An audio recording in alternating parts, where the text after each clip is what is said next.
Lubbuun isaa hafe gaafas du'u sanbooda wayita isaan bira dhufee taa'u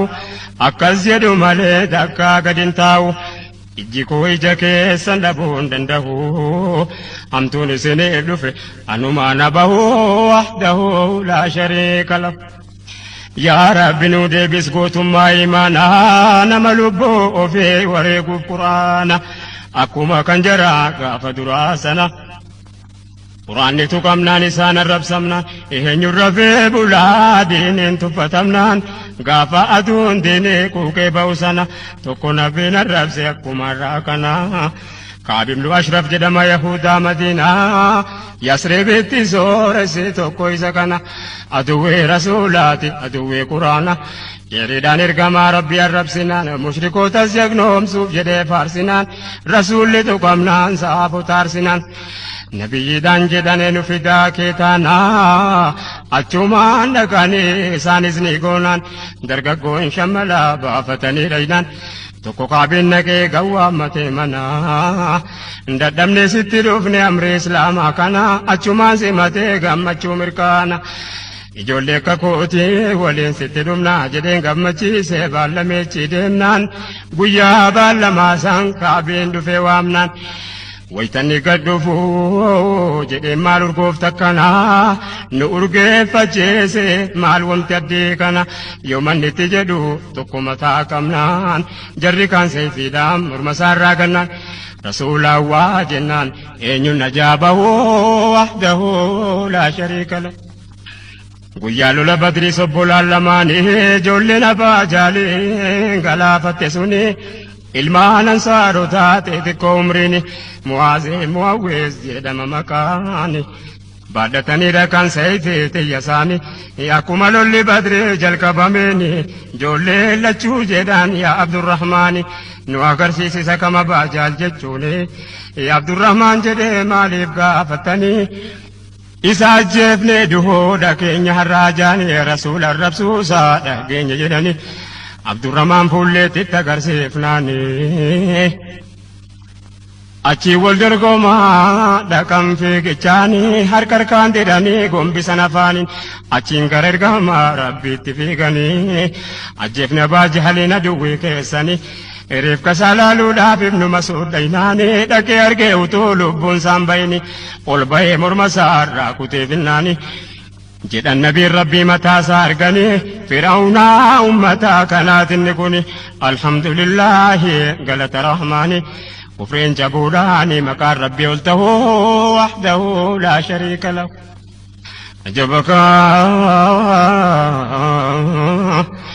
Gooftaan keenya guddaan Malikul Qudduusuu kuffaara rasuulaaf quraanatti kaasuun fattanee nu laaluuf kana argamsiisu muuminni jiraachuuf dhibu addaan baasu malee hin dadhabne dhabama taasisu jirra ofiin jennee diinii arrabsiisu silaa dhumne wayyaa lafeen lafaa ciisu fedhutti halkatee fedhus duwwaa deessu quraana ofiif eegaa eenyutu balleessu rasuula isaarrattees takkaa naman deessu. Hayawaan lolaa ilmi namaa dhiisu seenaa tokkoon argee waan ajaa'ibsiisu Rabbii rasuula irratti bineensa lolchiisu waan argame dabree isin yaadachiisu bakkiin irraa odeessu waan kitaabni haasawu wahdahu laa shariika lahu. Allahu Allah yaa Rabbi yaa Mawlaahu lahul mulku wahdahu laa shariika lahu. Utuun iyyaafadhuun taarika dhaga'ee dubbiin akka har'aa tokko zabana dur ka'ee biyya Mongooliyaa keessatti kun ta'e zabana Tataar keessa jaarraa 8 gahee ulamaan Rabbii tokko barreessee nuu kaa'e. Rabbi irraa jaallatu gooftichi ol ta'ee maqaan kitaabichaa nama waaqa rahe Durarul Kaminaa jedhamaan siin ga'ee ulamaan fassarraa nan irraa dhaga'e. Mujallada sadaffaa keessatti nuu kaa'e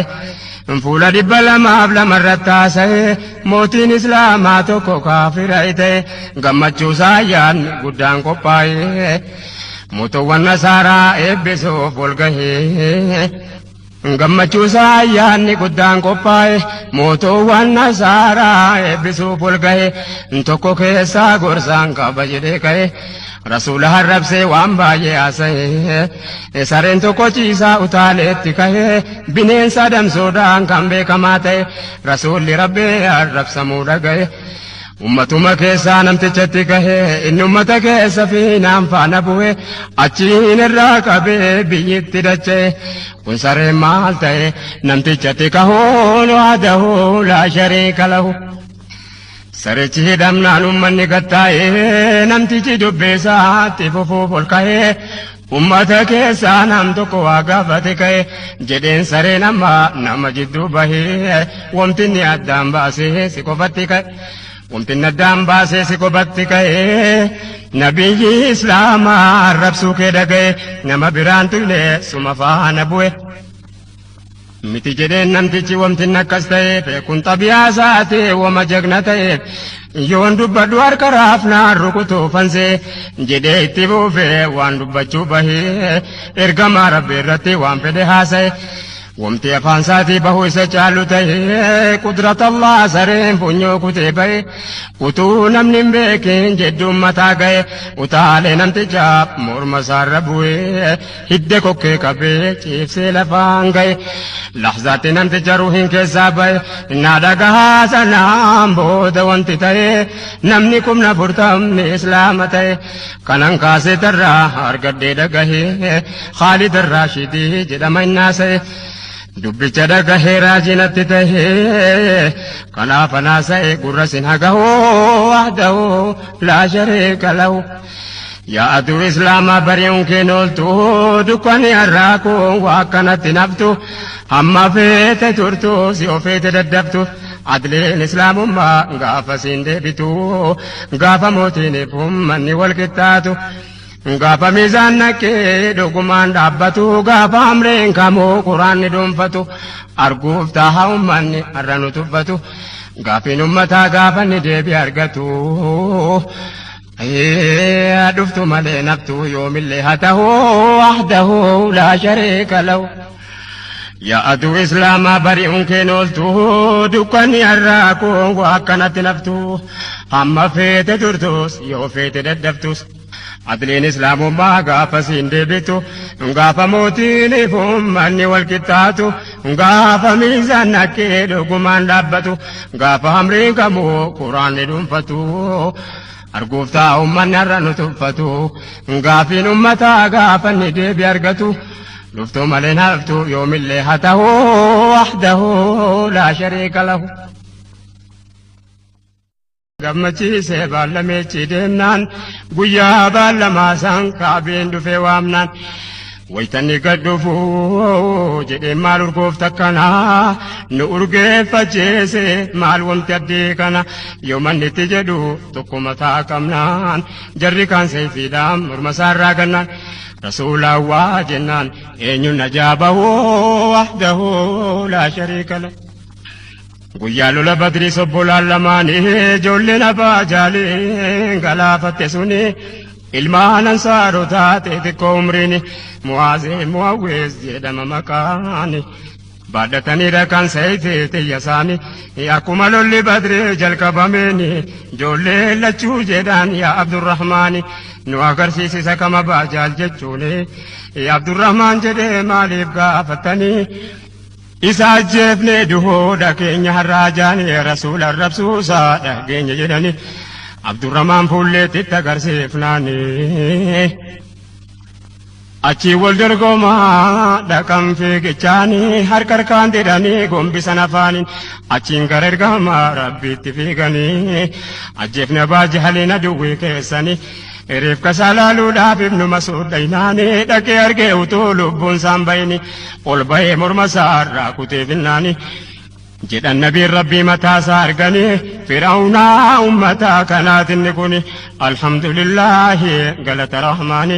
kufreen jabuudhaani maqaan rabbii ol ta'uu wahdahu laa shariika lahu ajabakaa Goftaan keenya guddaan malikul qudduusu kuffaara rasuulaaf quraanatti kaasuun fattanee nu laaluuf kana argamsiisu muuminni jiraachuuf dhibu addaan baasu malee hin dadhabne dhabama taasisu jirra ofii hin jenne diinii arrabsiisu silaa dhumne wayyaa lafee lafaa ciisu fedhutti halkatee fedhus duwwaa deesu.